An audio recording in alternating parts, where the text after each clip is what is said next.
it's tough because every time there's an article about me, people just hear, they're like, man produces thousands of songs, and they're like, well, he's not a real artist because real artists suffer for their art, and they take weeks agonizing over one line and one chord change and blah, blah, blah. But that's garbage. Lazy people take that much time to agonize over one line and one chord change. Real artists are working working hard, and people aren't really agonizing over the line. They're just goofing off, and then they come back to the line after goofing off for 2 weeks. It's not like they were really thinking about the line for 2 weeks.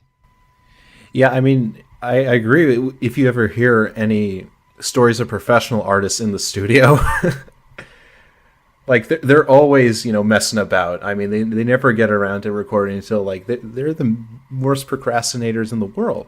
Yeah, and I mean the whole system. Once they're successful, they can be so self-indulgent, and like keep doing like. I think a lot of other people get bogged down in getting the sound absolutely perfectly right, and doing like a million takes and getting that sound right. When in fact,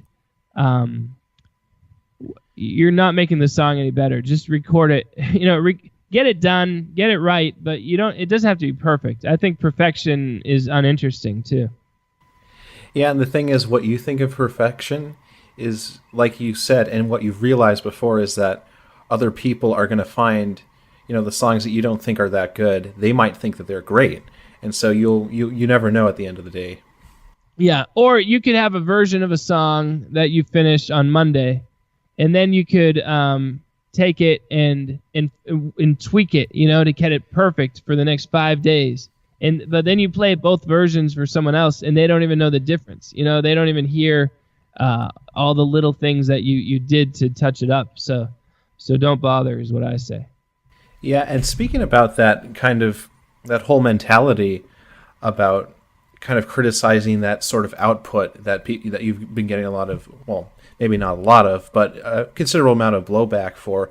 Like, I mean, this goes into the whole argument about Spotify and whether or not that artists should be using it to promote their music, which I think it shouldn't matter either way because they're already getting enough money. At least the very popular artists are already getting enough money from concert sales and other means. So I think it's a little futile on their part to sort of complain about that when they're already getting so much more in other means of the business. Yeah, well, I mean, popular artists are getting a lot of money from Spotify. I mean, it does pay. And, I mean, Ed Sheeran is just bringing in so much money. It's unbelievable. I don't think we hear him complaining about Spotify, and that's great. Good for him. People like it, and he deserves it. It's a lot of people who thrived in the old system who are mad because they can't overcharge for an album anymore like they used to be able to. So I think the new system is better. It's better for the consumer. I used to spend $20, $30, $40 every month just buying CDs and records and tapes, because I love music and I just wanted to hear stuff. And oftentimes I'd buy a CD for say $15, take it home. I wouldn't even like it. It sounded bad.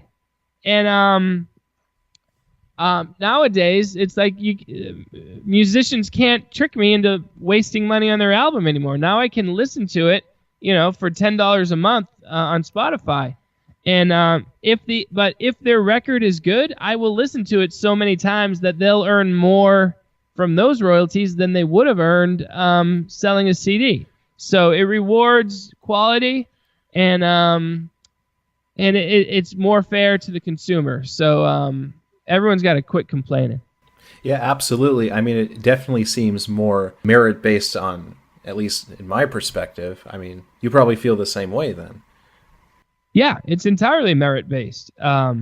Because if the song stinks, then ultimately, in both systems, you're trying to lure someone into listening to your music. In the 90s, you were trying to lure them to buy a CD. Nowadays, you're trying to lure them to hit play on Spotify.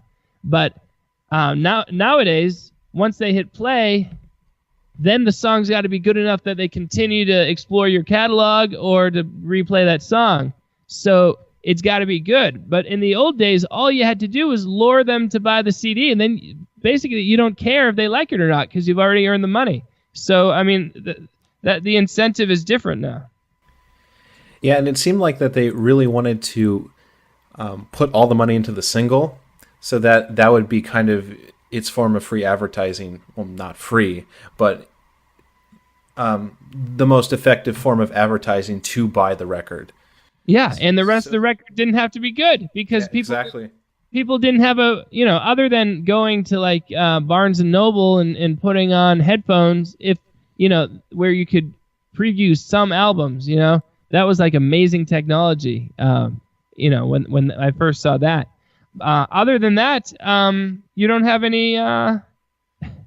You don't have any. You didn't have any choice back then. So life is much better now, and Spotify. The other thing, artists are mad because they're not getting tons of money, but most of those people signed with huge companies that invested tons of money to promote them, and naturally those huge companies are going to take back a lot of the money that comes in naturally. So it's like, look, if you want 100% of your income, don't sign with a major label. And if you sign with a major label, quit whining. Yeah, exactly. I mean, like, if they wanted full autonomy of their product, then they should have just never signed to begin with. Yeah, and if you are signed, then you're really lucky because you got chosen, and you're gonna have your face plastered on posters, and you're gonna have your music played on the radio. You're so lucky. So quit whining. Oh my goodness. I don't know. Luckily, it's not an issue because no record companies want to sign me. But I don't know what I'd do if they ever wanted to, because it's like it would be nice to have a big push. But also, I'm super proud to have done had the little success. The little success I've had, I totally did it by myself, and I'm proud of that.